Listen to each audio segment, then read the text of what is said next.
பண்ணக்கூடிய இனிப்பு சேவ் எப்படி பண்றதுன்னு பார்க்கலாம். இது பண்றதுக்கு நமக்கு வந்து கடலை மாவும் அரிசி மாவும் வேணும். 1 கப் கடலை மாவுக்கு 1/4 கப் அரிசி மாவு.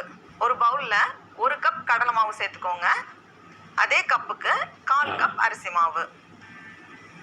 கூடவே 1 டேபிள் ஸ்பூன் சூடான எண்ணெய், அப்படி இல்லைன்னா நம்ம வெண்ணெயும் உருக்கி சேர்த்துக்கலாம். கடைசியா 1 சிட்டிகை உப்பு எல்லாத்தையும் சேர்த்துட்டு இதை வந்து ஒரு வாட்டி நல்லா கலந்ததுக்கு அப்புறமா கொஞ்சம் கொஞ்சமா தண்ணி சேர்த்து நம்ம எப்பவுமே முறுக்குக்கெல்லாம் பிசைவோம்ல அந்த மாதிரி கலந்து வச்சுக்கோங்க.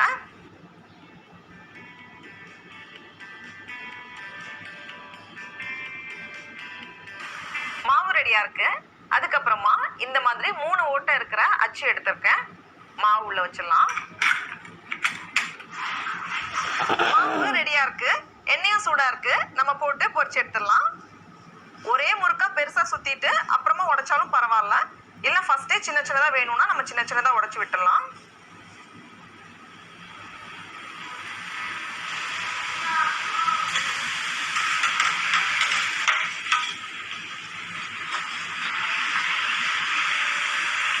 இப்போ பபிள்ஸ் எல்லாம் நல்லா அடங்கி முறுக்கு வந்து நல்லா ரெடியாகி இருக்கு.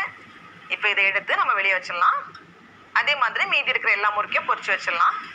இதுக்கப்புறமா நம்ம வந்து கொஞ்சம் சின்ன சின்ன பீஸா உடைக்கணும்.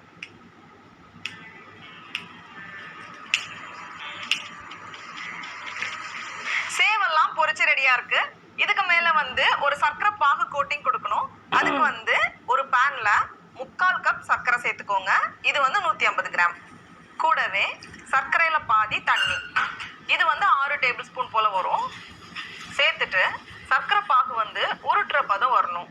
அதோட பதம் செக் பண்றதுக்கு பக்கத்துல ஒரு பவுல்ல தண்ணி வச்சுக்கோங்க.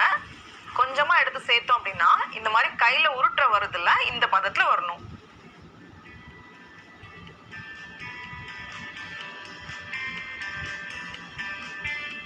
இந்த மாதிரி வந்ததும் ஸ்டவ் வந்து சிம்ல வச்சுக்கோங்க. ரொம்ப ரொம்ப குறைவான சூடுல வச்சுட்டு கூடவே நல்ல வாசனைக்காக 1/4 டீஸ்பூன் போல ஏலக்காய் தூள் சேர்த்துக்கோங்க. நம்ம ஏற்கனவே பொரிச்சு வச்சிருக்கோம்ல சேவ், அதெல்லாம் உள்ள சேர்த்துட்டு நம்ம வந்து கலந்து விட்டுட்டே இருக்கணும். ஸ்டவ் நான் ஆஃப் பண்ணல, ரொம்ப சிம்ல வச்சிருக்கேன். நம்ம கலந்து விட்டுட்டே இருக்கிறப்போ எல்லா சர்க்கரையும் வந்து அந்த சேவ் மேல அழகா கோட் ஆகும்.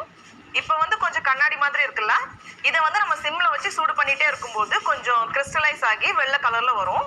இந்த மாதிரி ஃபுல்லா ஒயிட் ஆனதும் நம்ம ஸ்டவ் ஆஃப் பண்ணிடலாம்.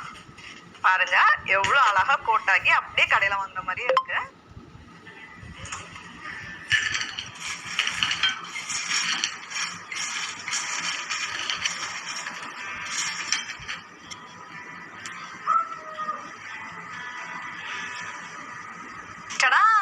நம்மளோட இனிப்பு சேவெல்லாம் ரொம்ப ரொம்ப சூப்பரா அழகா தயாராயிடுச்சு.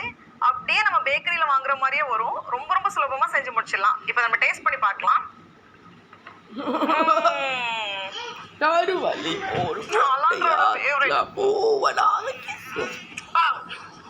இது என்னடா, இது உனக்கு பிடிக்குமா? சுடுதா? நல்லா இருக்கா?